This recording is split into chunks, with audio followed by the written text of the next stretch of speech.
We are Steve and Jill.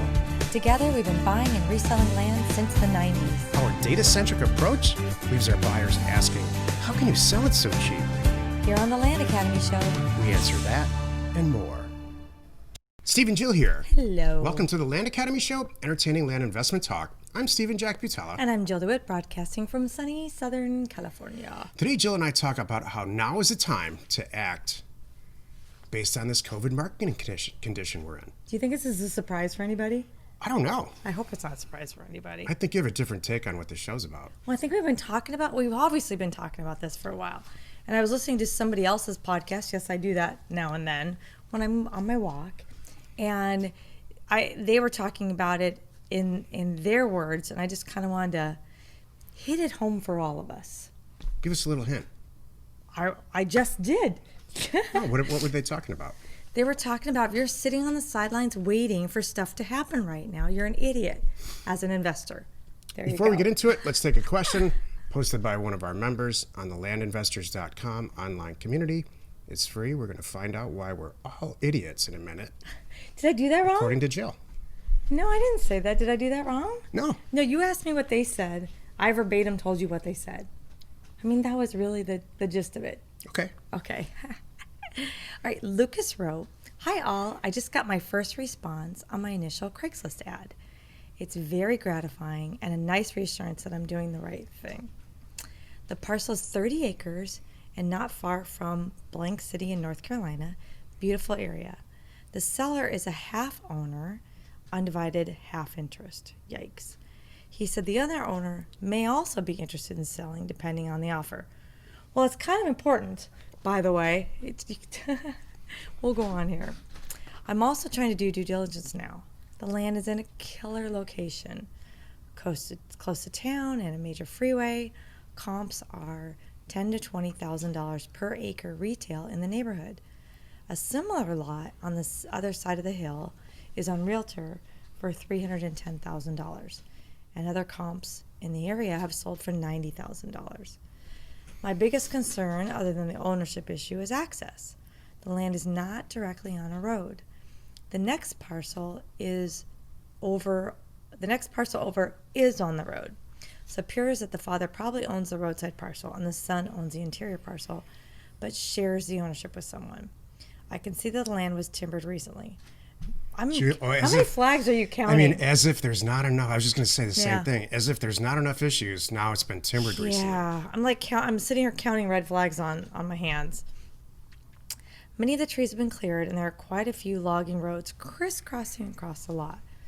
The exit road passes through the father's land. Because of that, I'm thinking there is a row through the father's lot to the parcel in question. So my question finally is for you." Boy, this is long to get to the question.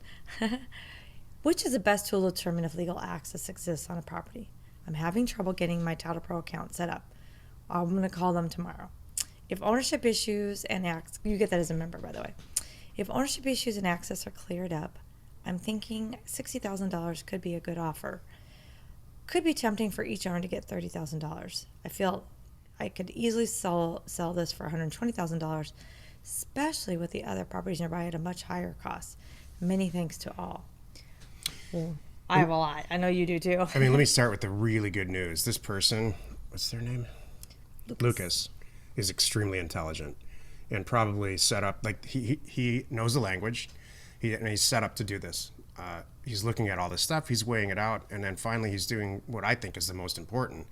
And he's doing it fairly quickly, saying, hey, is this worth my time anyway? Let's say I go forward with it. I'm going to buy it for 60 and sell it for 120. The answer is heck yes. That's what we do.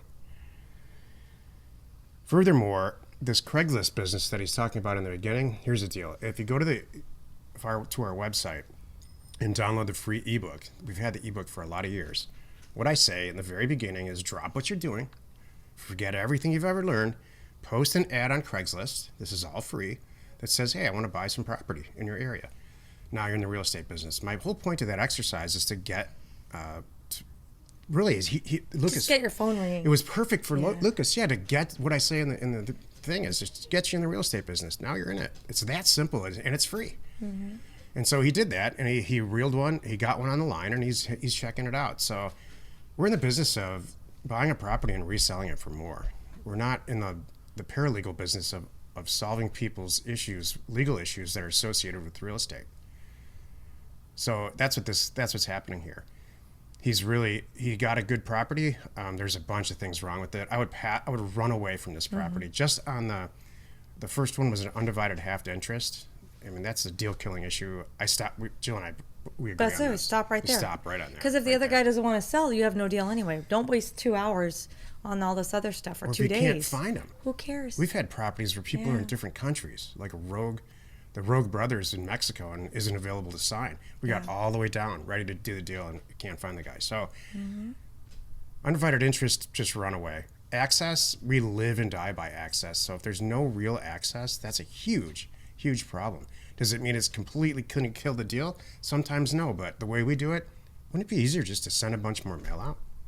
Well, here's the other thing, too, just to point out the obvious. Again, this is just an exercise that we do just to show you.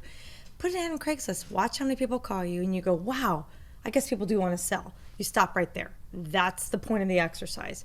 Because it's not to try to negotiate and get a deal. And like I think is right now already, Lucas, aside from the obvious things, like we don't even know where the other guy is, we don't even know what the price they're willing to sell at.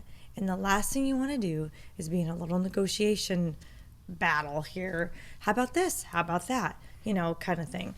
If the other guy said, I do want to sell, the only reason I would ever act on this is if everything was perfect, it was owned by one person, let's just call it easy right now, and the guy said, here's my bottom number. That's it. And then all Lucas has to do is say, does that work for me? Yes or no? Move on.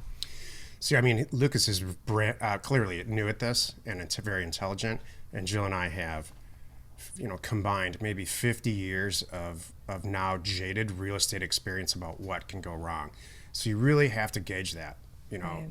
When I was young, I probably would have just eaten this deal for breakfast. Really? Like tried to make it happen? Yeah, and made it happen. Okay. Put the people together. Found the right guy. Make 60,000 bucks. Raise the capital. What you call like a private investigator, found the missing person. Or something. Yeah. Or maybe I would have realized that that's a good area to do this in and send some mail around it. There's a lot of stuff. I would have answered this question a lot differently 25 years ago. Yeah. Now my answer is this: just send out more mail. Yeah. And then, so if you're do you want to stare at 3 signed offers on your desk or 30? If you stare at, when you went to go get your first job, you want 3 job offers or 30? Which one? You're going to pick a much better job. You have a sample of 30 to pick from. So this is a great question. There's a reason I added it. Lucas, whoever you are, I know you are going to have a fantastic, unbelievable real estate career. It sounds like maybe you already sort of do, or at least you have somebody with you that really knows some experience. So that's the good news. Mm-hmm. Today's topic, now's the time to act on this market condition. This is the meat of the show. As Jill said, haven't we talked about this enough? Yes. I mean, we have. Obviously not. But it's still coming up, and I think it's still coming up because people are still not doing it. They're not getting it, but some of us are. I laid in bed this morning. I tell you, I'm looking through, just not far from our area. I'm looking at homes, and I'm looking at, every morning, I'm like right now shocked and amazed and impressed. How many are pending, contingent? It's amazing. Houses Yep. in our area, yeah. Yep. Amazing. Today's Thursday, and Jill and I record all of our podcasts for the next week on Thursdays, and then we also, after that, have our Thursday calls and consulting calls and stuff, or webinars for our members. And I always do a presentation, 15 to 30, ends up being 15 minutes to 30 minutes, and the whole topic is about this. So it's I'm going to bring this up now because I really believe that it's very pertinent to the topic. There's strange buying patterns that are creating volatility that no one's ever seen, certainly since I've been alive, but I don't think we've ever seen this in our country's history. So just 6 months ago, there were developers or renovators for commercial properties that were building these properties that had 14 to 18 foot ceilings. Families of 3 or 4 were living, professional families in the city, in one big huge room with maybe a bathroom that's closed off. This big loft-like lofts have been popular since we were kids, since the 80s. So that's all gone. They're all the sort of suburb, half suburb, 900 square foot house with 2 bedrooms which we all were avoiding. 6 months ago, we were avoiding buying I call it a cracker box. Okay. I was going to say a crack house. Okay. That's the hottest thing in Seattle right now. It is a, 10-mile out cracker box house that was slapped together in the 30s, 40s, 50s, maybe later than that out here. Right. I know for sure in Michigan it's like that. And that's what everybody wants. They're all under contract, like Jill said. Yep. Because everybody's spending time with their kids or their significant other in one big room, and they're tired of it. Mm-hmm. Yep. Here's what you need to know, though. Like in a studio apartment, because that's what they can afford? I gotcha. In droves. Yeah. That's part of my presentation, too. People are moving out of apartments in droves. Yep. So here's what you need to know as an investor. Volatility in any market is great. When you have a stagnant, flat market, whether it's pricing or demand or supply, there's not a lot of money to be made. This is stock market, any markets, commodities, real estate, you name it. Mm-hmm. We have more volatility in this real estate market, and I don't believe that's going to change. I think that's going to go on for years. We have this strange thing right now. This is why the title's, now is the time to act based on this market condition. The market condition is this, volatility. So right now, we have this forbearance, this order from Congress that says here's your forbearance rules, and you can't foreclose as a bank.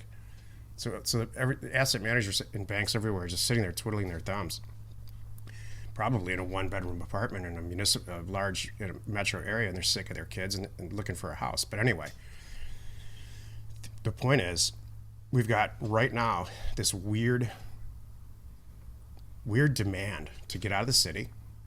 At the same time, the cities have this reduction in price because of that, because everybody's selling their house. So anybody who's ever wanted to live in, let's say, San Francisco or Chicago has got some of the cheapest housing that you can ever get. So there's that, because they don't care about this COVID thing. So that's producing some huge market opportunity for investors like us.